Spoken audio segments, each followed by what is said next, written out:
ஒரு பெரிய துயரமான சம்பவமாக அன்றைக்கு முதலமைச்சராக இருந்த புரட்சித் தலைவி அம்மா அவர்கள் அவர் மரணிக்கிறார். அவருடைய இறப்பு நடந்த பிறகு பெரிய குழப்பங்கள் நிகழ்கிறது.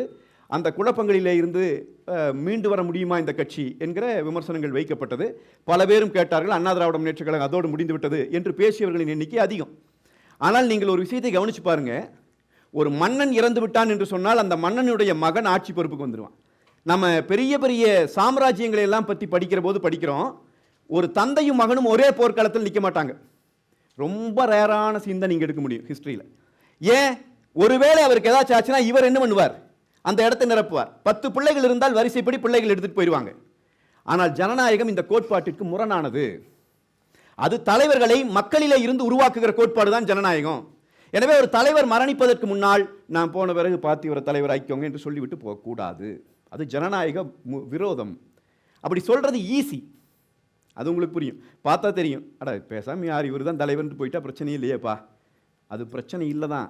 ஆனால் பிரச்சனைகளே இருந்தாலும் ஜனநாயகம் காப்பாற்றப்பட வேண்டும் என்று சொன்னால் ஒரு தலைவன் தனக்கான சக்சஸர் சொல்லிட்டு போகக்கூடாது. அம்மா அவர்கள் அப்படி யாரையும் சொல்லவில்லை. அந்த இடத்திலே இருந்து ஒரு தலைவன் முகிழ்த்தெழுகிறார். அவர் தான் இன்றைக்கு எங்களுடைய பொதுச் செயலாளர் புரட்சித் தமிழர் எடப்பாடியார் அவர்கள் அன்றைக்கு ஆட்சிக்கு வருகிறார்.